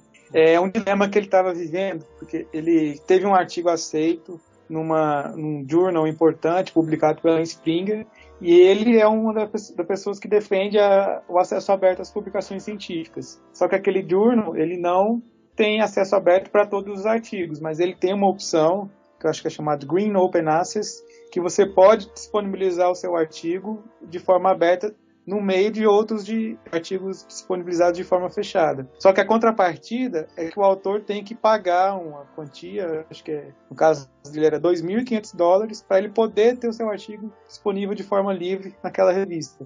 De uma outra forma, o seu artigo ia ficar de acesso aberto daqui a 3 ou 4 anos depois de publicado. Então ele estava nesse dilema, porque ele não tinha o dinheiro para pagar, mas também não queria que seu artigo ficasse disponível de forma fechada. Eu vejo esse dilema assim como nos termos do debate entre o Hort e o Habermas sobre política, assim, no geral, ou política da verdade. O Habermas sempre fala da necessidade de uma perspectiva universal para avalizar o saber, né? E o Hort acredita, pelo contrário, que a conversação resolve as coisas. A conversação livre vai dar o valor de cada coisa, né? Então, toda vez que a gente tem um sistema de avaliação, alguma mediação, a gente está defendendo a ideia de uma autoridade que vai fazer essa perspectiva do universal. Por outro lado, quando a gente defende essa ideia do aberto, a gente está defendendo que o diálogo por si só, a sociedade tendo acesso, ela mesma vai estabelecer critérios, né? Então, por exemplo, o critério de um autor que vai ser best-seller vai ser diferente do critério do autor que vai ter respeitabilidade acadêmica, né? Vão ser coisas diferentes, mas a própria comunidade dos que fazem filosofia vai criar esses critérios, né? Acaba, toda forma, tem um aspecto aí que é uma esperança, né? Uma aposta, né? O que eu tava pensando agora aqui é que, como o Lucas falou aí, que muitos autores procuram ele, falando que os livros já estão esgotados e eles acabam passando o ponto doc deles pros outros. Isso então seria um tipo de pirataria, né? Que o cara tá fazendo com ele mesmo, no caso, porque o direito de cópia tá com a editora. E eu fico pensando no seguinte, que às vezes nem a editora tem mais a editora nem tem mais os direitos, simplesmente a editora nem tem mais interesse em fazer a distribuição daquele livro, daí o autor fica à deriva, literalmente, ele não sabe o que ele faz, não tem mais norte nenhum, ele é obrigado ou continuar passando os docs, né, que não seria pirataria mais, porque a editora já não tem mais os direitos do trabalho dele, ou ele tem que catar outra editora, que daí é todo o processo de novo, sem que nem precisaria, a editora poderia simplesmente fazer o processo de novo de impressão. Não, a empresa diz, não vendeu tanto quanto eu gostaria que vendesse, então continua procurando outra editora que faça isso, entendeu? Uhum. Não, mas o que eu quero puxar é justamente o aspecto da pirataria, que é assim, que a gente conversou aqui falando que é justificável que quem está financiando uma pesquisa, por exemplo, que feche o acesso e que busque limitar isso. Mas a gente sabe, até por pesquisas feitas com os próprios pesquisadores que desenvolvem trabalhos aí, que muitos obtêm esses artigos de forma ilegal, de forma pirata, né? E então, assim, fica aquela questão assim, parecendo que tudo bem você fechar, só que no fim das contas não adianta você fechar, porque as pessoas precisam desse conhecimento e vão atrás mesmo se elas não puderem acessar esse conhecimento. E também quando você vê isso com uma forma mais, vamos dizer assim, mais global, mais ampla, essa proteção do direito autoral, ela acaba por manter o domínio de conhecimento de quem já tem conhecimento, né? Os países que já são mais desenvolvidos, eles se fecham mais nessa filosofia, nessa distribuição mais fechada, e acaba que quem quer desenvolver conhecimento, ele não pode desenvolver porque ele não pode acessar esse conhecimento que já está feito ali. Então, quem já tem conhecimento tem mais facilidade para produzir mais conhecimento, quem não tem fica mais dominado ali sem ter a possibilidade de se desenvolver, né? Queria ver o que você acha disso, assim, Renato, da pirataria e dessa forma de dominação, assim, do acesso fechado. Eu concordo com isso que você falou, né? Que é uma forma de perpetuar as desigualdades sociais existentes. Por exemplo, como eu pude perceber, você fazer pesquisa acadêmica num país de terceiro mundo é bem diferente das condições que você tem se você for para um país de primeiro mundo, né? Principalmente nessa questão de acesso a recursos humanos, né, profissionais já capacitados, professores que têm publicações de destaque na área, acesso por meio das redes institucionais, né, das bibliotecas, desses materiais recentes que estão sendo publicados de forma gratuita para o leitor, né, mas de uma outra forma que está sendo financiada por aquele país que tem uma política, leva a sério as políticas de financiamento da educação, que você percebe isso muito fácil estando lá, né? E a saída por as pessoas que estão de fora desses círculos de privilégio, né, que estão fora da universidade, é realmente recorrer à pirataria. E nesse sentido, né, a pirataria ela teria um papel moral relevante, porque se você tem um interesse genuíno em uma área de conhecimento e você quer fazer um estudo a respeito daquilo, e você não poder ter acesso aos bons materiais que são publicados no mundo, né, isso parece de alguma forma injusta, simplesmente pelo fato de você não ter ingressado na universidade tal que vai te dar condições para aquele acesso.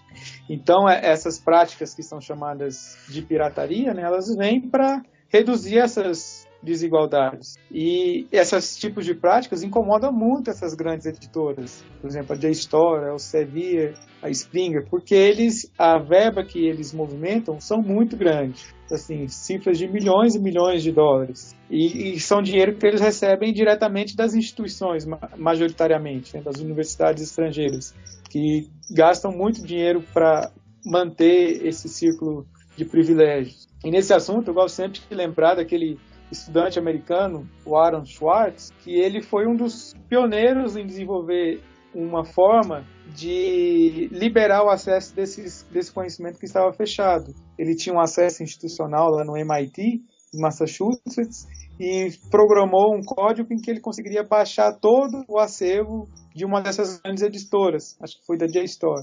E ele disponibilizou isso no banco de dados na internet. E aí essa editora foi em busca do MIT, daí eles rastrearam de onde vieram esses downloads, chegaram na instituição que foi realizada, que depois chegou nele e conseguiram que ele fosse incriminado por causa dessa prática, que no final das contas, né, tinha essa ação que ele realizou, tinha essa intenção virtuosa de disponibilizar o acesso ao conhecimento de forma livre. E tem a parte triste dessa história, que ele ficou encarcerado por alguns dias e, passado um tempo, ele viu que não ia ter solução da melhor maneira o caso dele, e ele se suicidou.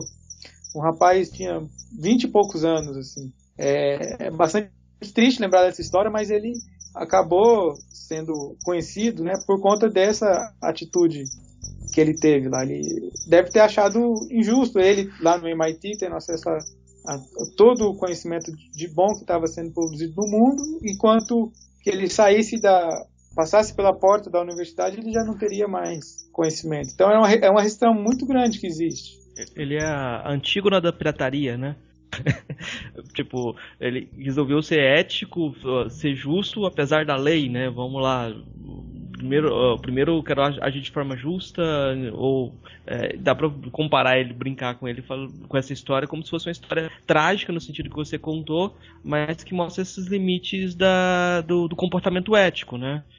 Quando a gente pensa em acesso ao conhecimento. E depois dele surgiu esse portal que é bastante conhecido, né, que foi desenvolvido pelos russos, que é o Sci-Hub, que ele oferece como se fosse um modo de você conectar nesses repositórios institucionais e baixar os arquivos que você quiser. Mas eles, de forma semelhante, são bastante perseguidos por essas editoras. Tanto é que, para você acessar o site deles hoje, você tem que pesquisar qual é o espelho que está sendo válido atualmente, né? O cerco de interesses é muito grande em torno dessas questões. É tipo um Pirate Bay da artigo científico. Um Pirate Bay da universidade, né? Exatamente. Tem uma coisa interessante, agora tu comentou isso aí, eu vou dizer assim, a editora Fio hoje, ela é meu segundo trabalho, talvez venha a ser muito brevemente meu primeiro. Eu trabalho mesmo lá dentro da PUC, dentro de uma gráfica expressa, o famoso Xerox, né? E aí eu vou comentar pra vocês um caso assim, bem simples, tá? Mas que diz respeito ao meu trabalho como copista, digamos assim, e ao mesmo tempo como editor, e também quem providencia e distribui conhecimento por meio da editora, né? Então, tem uma lei que agora eu tava tentando pesquisar, ver se eu encontrava, era lei do Código Penal 10.000 e alguma coisa. É só botar no Google aí, que é a lei do direito de cópia, lei do Xerox, digamos assim, né?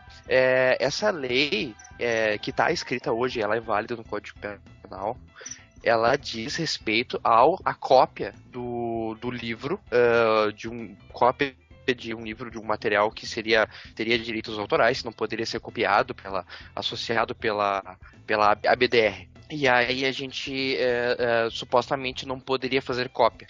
Um detalhe importante, eu como copista ali dentro de uma loja de cópias, né, eu não sou o dono da loja de cópias, né, mas é permitido para o copista, ou seja, aquele que quer copiar e não o cara que está com a mão na máquina, copiar um conteúdo autoral, né, que é vendido, seja ele digital, ou seja ele físico, né, papel, desde que os fins não sejam comerciais, ou seja, que seja para o uso próprio, como estudante, por exemplo. Então, isso pela lei penal brasileira, é permitido a cópia, digamos assim, uma pirataria pessoal. Se eu uso para fins pessoais aquele livro, por exemplo, tá na internet, né? Alguém escaneou e botou na web. Se tu baixa ele, a pessoa que está distribuindo na web não está vendendo ele, e a pessoa que está baixando para si, para leitura por conta, não é crime, entendeu?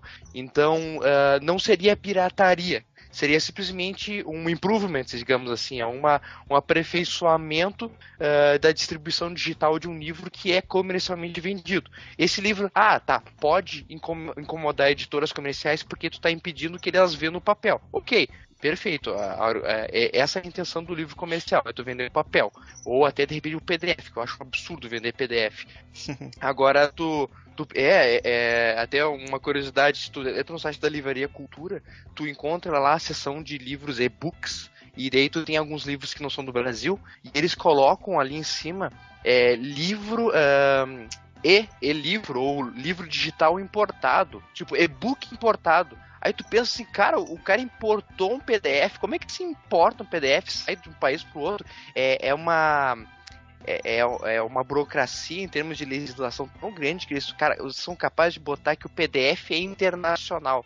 E é idiota pensar, porque o PDF é uma extensão de um arquivo que compacta imagem, só isso. E aí, se tu pega um livro na tua casa aí, pega um livro do Tolkien, por exemplo, pega um livro aí do Stephen King, de literatura, que é super vendido nas livrarias aí, tu pega isso aí, escaneia todo ele no teu scanner de casa e põe num ForShared ali, ou põe num SendSpace da vida, tá? E joga o link na web pública. Tu pode, as críticas autorais, digamos, hoje de editoras, podem até dar kill nele, pode até eliminar esse link, mas tu não pode ser preso ou condenado por ele, porque tu não tá vendendo esse conteúdo, tu tá distribuindo ele, e outras pessoas que quiserem pegar esse conteúdo para si e só para ler, não vão ser condenados, porque elas estão fazendo para uso próprio, sempre para uso próprio.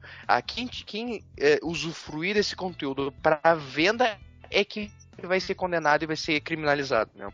Então até essa questão da pirataria, que também se aplica a jogos, a filmes, etc., existe um controle e uma intenção do governo, em função do comércio deles e do dinheiro, da politicagem que tem, de tentar abater esses caras, mas em nenhuma instância esses caras podem ser criminalizados. O P2P, o Pirate Bay, esses caras, eles são presos, só que eles não são responsáveis pelo conteúdo que está ali dentro. Eles criam uma plataforma de compartilhamento de arquivos, por exemplo, mas esses arquivos não estão com eles, estão com as pessoas que nas suas casas que estão disponibilizando. E esse arquivo não está sendo vendido, não existe um problema comercial aí no meio, nada está sendo, digamos, roubado. Ele está sendo compartilhado livremente. Então, até essa questão da pirataria é complicada, entendeu? Porque o que dizem que é pirataria, na verdade, não é pirataria, é um compartilhamento, assim como tu pega o teu livro e empresta pro teu vizinho, ou empresta para um familiar. Isso é pirataria? A editora vai mandar te prender agora porque tu pegou o teu livro e emprestou para uma outra pessoa ler sem que a outra pessoa pudesse comprar, entendeu? Na legislação brasileira diz, e isso eu vivo todos os dias ali, já encarei gente que veio dizer que a gente estava cometendo crime fazendo cópia de livro.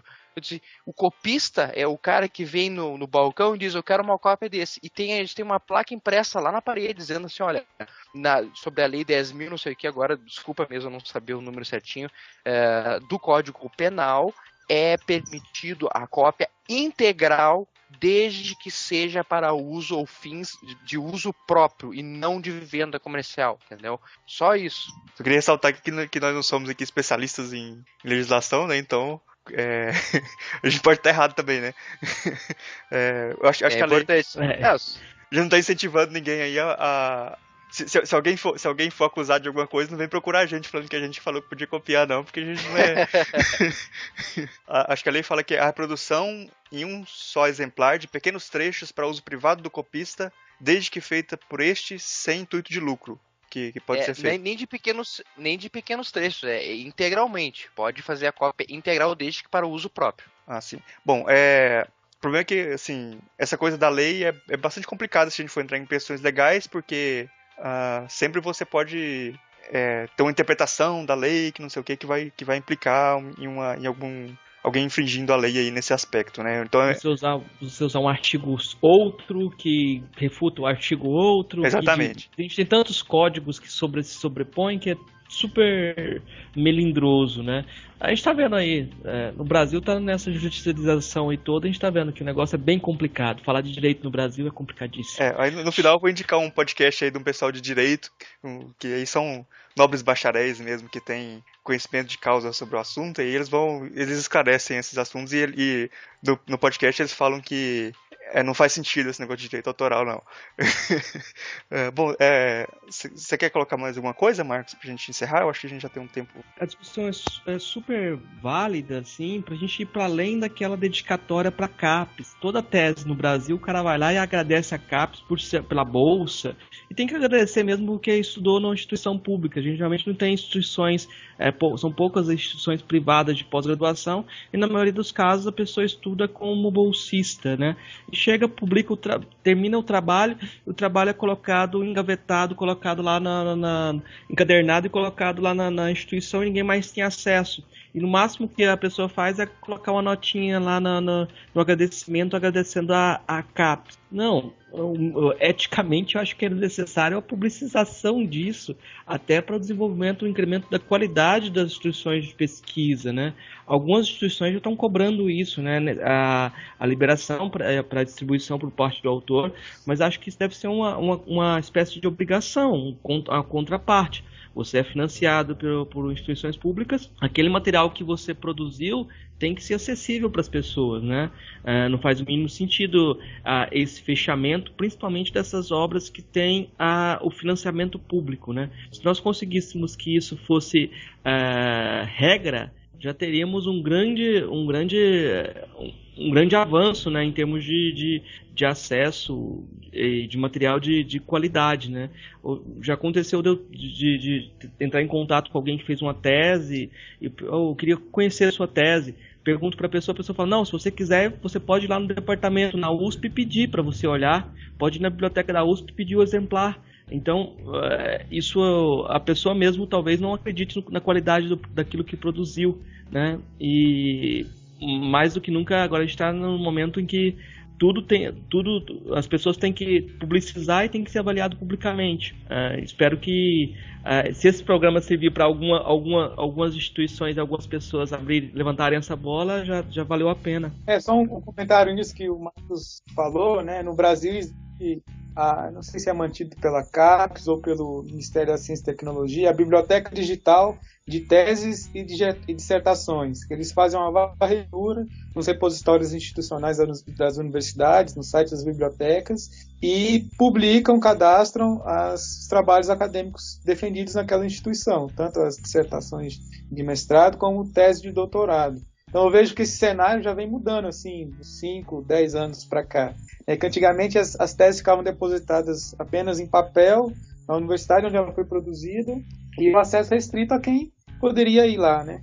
Hoje em dia, pelo menos as teses mais recentes, né, eu acredito que a maioria estão publicadas ou nos repositórios da biblioteca da universidade onde ela foi escrita, ou nesse banco de teses nacional da CAPES. E isso é muito bom, porque você, às vezes, está pesquisando um assunto e vê que uma determinada pessoa escreveu sobre aquilo numa tese. Você, com uma pesquisa rápida, consegue encontrar aquilo que já foi produzido sobre o que você está pesquisando. Então, acho que agora a gente já discorreu muito aqui sobre o assunto, acho que dá pra gente conversar muito mais, dá pra render muitas coisas para outros programas até depois, até falar sobre o software mesmo em específico e tal, a gente pode ver em outros programas depois.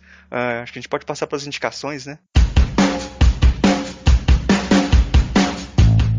Renato, você trouxe alguma indicação pra gente? Sim, eu andei pesquisando a respeito, assim, eu não conheço muitos livros sobre essa área, e não tenho nenhum livro impresso na minha casa sobre acesso aberto, mas tem muita coisa que eu já encontrei digitalmente na internet. A primeira indicação que eu posso fazer é o próprio site do PKP, que é o Public Knowledge Project, que é um projeto que começou há uns 20 anos atrás, por iniciativa de um pesquisador chamado John Wieniawski, que ele desenvolveu os softwares que são usados nessas revistas, né, que em inglês é chamado de Online Journal System, OJS. E desenvolveu o OJS, desenvolveu também um software bastante semelhante para a publicação de conferências, de congressos, de anais de congressos, que é o Online Conference System. Então tem uma família de softwares livres que estão disponíveis no site do PKP.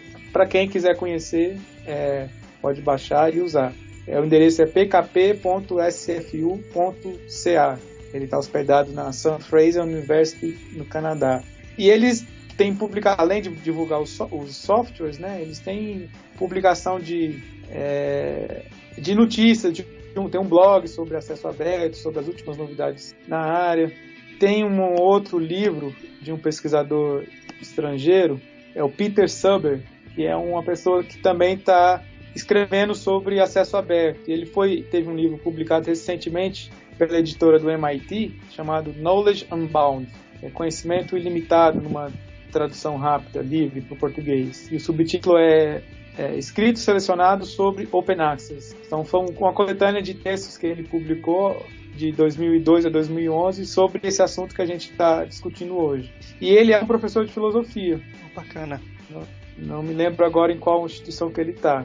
E no Brasil, o Brasil assim, é uma dos países que, felizmente, lidera as iniciativas de acesso aberto, tanto na América Latina, e a América Latina tem os maiores números quantitativos de publicações em acesso aberto. A instituição que foi responsável por trazer isso para o Brasil é o Instituto e o IBIT, Instituto Brasileiro de Informação em Ciência e Tecnologia. Então, eles foram responsáveis por traduzir esses softwares para o português do Brasil e ministraram treinamentos durante vários anos para os editores, para os bibliotecários nas universidades públicas brasileiras. Então, eles, de alguma forma, são responsáveis por esse boom que existiu no Brasil de periódicos de acesso aberto. E eles têm um site também, onde eles têm bastante informação sobre isso, que é ibit.br, ibict.br. Então, eles fazem um trabalho excelente nessa área, assim, de vanguarda mesmo no Brasil. Eles traduziram o ODS e o OCS para o Brasil, ministraram treinamento para vários editores em diferentes universidades brasileiras. Eu mesmo tive a oportunidade de participar de um desses treinamentos quando eu era estudante de graduação lá na UFG. Então é um trabalho que eu realmente recomendo e precisa ser conhecido no Brasil. Aí eu acho que eu falei também de duas iniciativas de publicação em acesso aberto na filosofia, que a primeira é na Universidade Federal de Santa Catarina, no NEFPO, que é o Núcleo de Ética e Filosofia Política, que eles têm realizado publicação de vários livros que têm se mostrado de qualidade. Assim, são obras que já são citadas, são conhecidas em diversos lugares do Brasil. Uma outra iniciativa de acesso aberto que eu gosto no Brasil é a da Universidade Federal de Pelotas, do NEPFIL, o Núcleo de Ensino e Pesquisa em Filosofia, do qual faz parte uma revista que é a Dissertatio Filosofia. E eles têm uma série que tem publicação de livros de vários professores e filósofos brasileiros, assim, trabalhos de qualidade reconhecida. Lucas, você tem alguma indicação aí pra gente hoje? Sim, bom, eu também, mesma coisa, como eu tive uma pouca exposição, né, sobre o assunto sobre o Open Access e mais do gênero, né, como eu tô me instruindo até para poder me posicionar nessa situação toda, eu tenho um livro que eu li faz anos já, mas eu gostei muito, e que hoje, quando o Marcos me chamou até para poder ver mais sobre essa questão do Open Access, eu me lembrei na hora que é um livro chamado O Mundo é Plano, já está traduzido faz tempo, foi publicado pela Objetiva, do Thomas Friedman. É um livro que fala um pouco assim da globalização e também fala um pouco sobre como as novas tecnologias, assim, mudar a web, internet em geral, como o Apache, né? Ele conta um pouco a história do como que o conhecimento que hoje é usado como base para qualquer coisa que a gente tem, foi gratuitamente. Então, não só o Linux, né? Mas tecnologias gratuitas, quando contribuídas por várias pessoas que realmente amam aquilo que gostam, né, fazem aquilo por prazer, elas acabam tendo um apego pelo público de uma maneira muito melhor. E no caso do Apache, por exemplo, é o mais conhecido pelo mundo aí. Nós temos uma gratuita para poder desenvolver o web e programa em geral, e ela foi para um grupo de pessoas que queria que aquilo que não fosse pago, que fosse livre para tudo. O Mundo é Plano, de Thomas Friedman. É um livro bem legal, conta um pouco dessa história de como é que as tecnologias e conhecimentos livres globalizaram e melhoraram o mundo, né? E em termos de literatura científica, assim, filosófica, acadêmica, eu recomendo o site da Phil Papers, que eu acho que o Marcos aí já conhece, já lidando muito tempo que eu na filosofia. O site da Phil Papers, ele tem um número de artigos muito grande, artigos inclusive que são pagos, né, são artigos de editoras aí que vendem de livros, e tu pode baixar lá gratuitamente, de ler eles, ajuda bastante, é tudo legal, tudo oficial, não é nada piratinha, entendeu? Marcos, você trouxe alguma coisa pra gente, de indicação? Eu tava esperando o pessoal falar pra ver se tinha uma indicação ainda, né? Mas ainda bem que o Lucas não deu a indicação que eu vou dar aqui, que é a editora FI pro pessoal. Eu vou indicar, eu acho que o pessoal pode explorar a editora FIB, lá o material que está disponível e a possibilidade até de publicação, as séries que estão abertas. Tem muita coisa lá interessante para baixar, pesquisar, etc. E o livro que o Renato falou do Peter Suber, tem uma versão dele em espanhol, depois a gente coloca o link, né? E como o Peter Suber é um advogado e filósofo, eu acho que para quem quiser ter uma aproximação a partir da filosofia, ele é uma boa chave de acesso, né? Eu acho que como o nosso debate acabou se abrindo para a ideia de acesso livre no sentido amplo, eu acho que a pessoa podia, eu acho que algum documentário sobre o WikiLeaks, sobre o Assange também é uma boa dica. Tem vários documentários aí.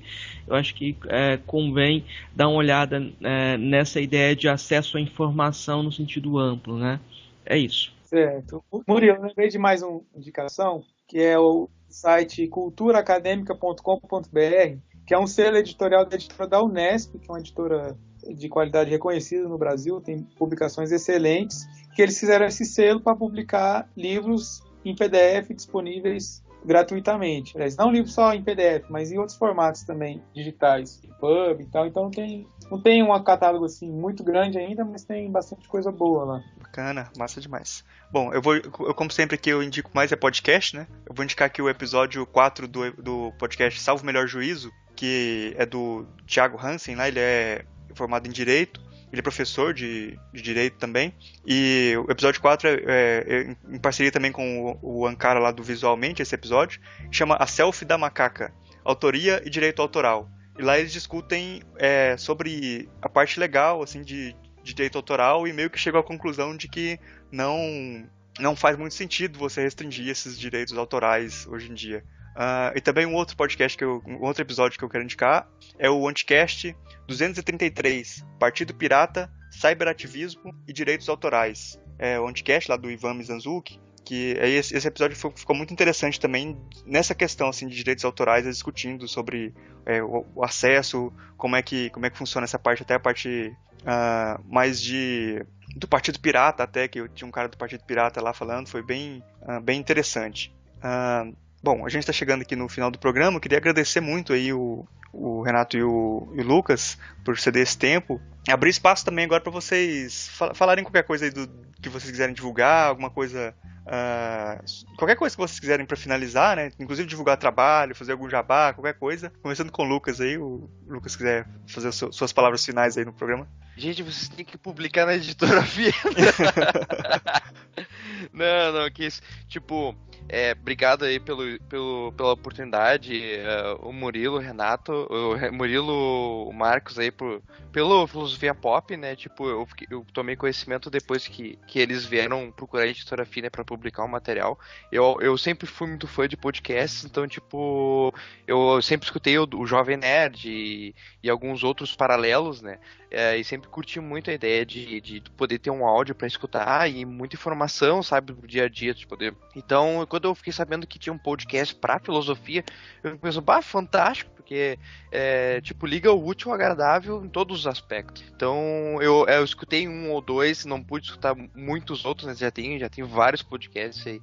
Agradecendo. E também, ao mesmo tempo, falar pro pessoal, né, já que o Marcos falou ali do site da editora, eu tô sempre trabalhando pra poder ter um espaço legal ali. Eu tô trabalhando agora em categorizações dos livros. Então, tipo, eu me preocupo muito, não sei se alguém conhece a Steam, né, que é uma plataforma de jogos, por exemplo, que eles têm hoje na web, muito boa, e tá sempre procurando, eu vejo falhas neles, e eu revejo isso também nos livros, porque de alguma forma trabalhar com conteúdo web, trabalhar com tecnologia da informação e ao mesmo tempo com conteúdo de filosofia, que é uma coisa muito tradicional em papel, eu sinto medo que aqueles livros que foram publicados há 2 anos atrás se percam e nunca mais sejam vistos, entendeu? Então eu tô trabalhando constantemente para construir uma plataforma onde esses livros, assim como lá na Steam tem os jogos mais antigos que às vezes voltam lá para cima e são vendidos, etc. Eu quero que os livros de filosofia que foram publicados há 2 anos, ou até alguns meses atrás, ou os primeiros lá, retornem, entendeu? Eu quero que os autores também vigiem um pouco pelo trabalho deles e também redivulguem. Eu faço com muito prazer a redivulgação de materiais que já foram publicados, e até porque é material muito bom, tá lá vivíssimo, não é porque já faz 2 anos que foi publicado, faz 1 ano que não vale mais nada. Tipo, abram ele e baixem com muito prazer, leiam com muito tesão, porque esses autores foram os meus colegas, foram os meus professores, foram gente que estava do meu lado. Eu via a pesquisa deles todos os dias, eu fazia cópia para eles poderem estudar os livros, literalmente, e eles estavam lá. Realmente tu vê que eles gostam muito do que eles fazem. Todo mundo que está ali na Editora FI, que publicou seu livro, não só quis pagar para ter o ISBN,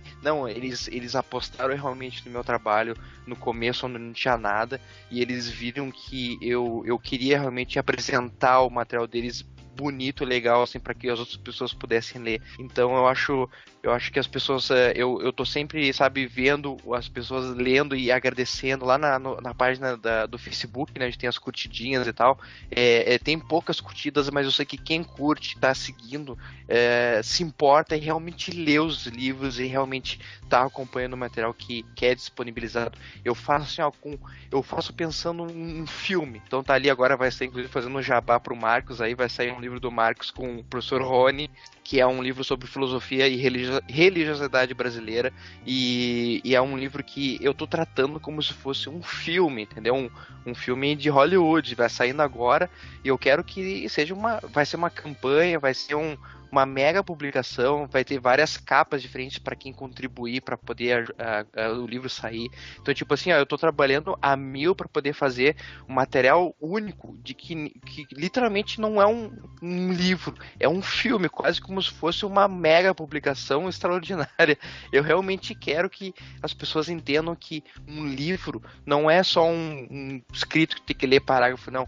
É uma aventura, cara. Tu baixa aquele negócio ali e tu vai ter algo que tá ali estudado, e gente que tá em cima, que gosta do que faz e tá botando ali para as pessoas lerem, entendeu?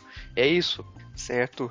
Renato, você quer falar alguma coisa pra gente encerrar? Sim, eu lembrei aqui de alguns outros trabalhos que eu estive envolvido de alguma forma, diretamente ou indiretamente, que estão relacionados ao acesso aberto. O primeiro é o portal de periódicos eletrônicos da UFG, né, que eu trabalhei lá em 2008, mais ou menos, que continua no ar, né, o endereço é revistas.ufg.br, e ali você tem acesso a grande parte da produção científica realizada dentro da UFG.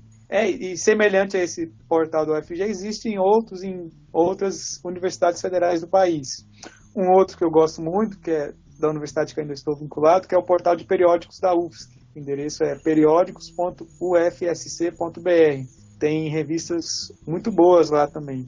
Uma outra iniciativa que eu quero destacar é o Sistema Online de Apoio a Congressos do CBCE, que é uma página de publicação de anais de congressos dessa entidade científica, que é o Colégio Brasileiro de Ciências do Esporte. Eles vêm investindo também em acesso aberto desde 2007, 2008, quando tiveram esse portal lançado, e hoje todos os congressos, seja o Congresso Nacional de Ciência do Esporte, o CONBRAS, como os congressos regionais, têm utilizado o SOAC como meio de seleção dos trabalhos e de publicação desses trabalhos apresentados no congresso. Então, você tem acesso a grande parte da produção científica da área de ciências do esporte, educação física no Brasil, por meio desse site, que o endereço é congressos.cbce.org.br. Essa mesma entidade científica, o CBCE, também tem uma revista, que é a RBCE Online, que também é vinculada com acesso aberto, também tem uma plataforma baseada no OJS, o endereço é rbceonline.org.br. Essa revista tem um histórico interessante, que eles começaram com acesso aberto e depois de um tempo eles migraram para uma editora comercial, que é o Sevier, mas eles mantiveram essa política de acesso aberto mesmo numa editora comercial. Então, são essas as outras indicações que eu tenho. Certo, bom. Você quer falar alguma coisa aí para encerrar? Alguma coisa abrindo espaço aí para você? Ou você... Só agradecer aqui ao convite do Max e do Murilo. Desde que esse podcast Filosofia Pop, né, foi lançado, eu venho acompanhando assim, esporadicamente, tem assuntos que me interessam mais, outros menos. Já escutei alguns inteiros e sempre ficava pensando, será que um dia eles vão me convidar?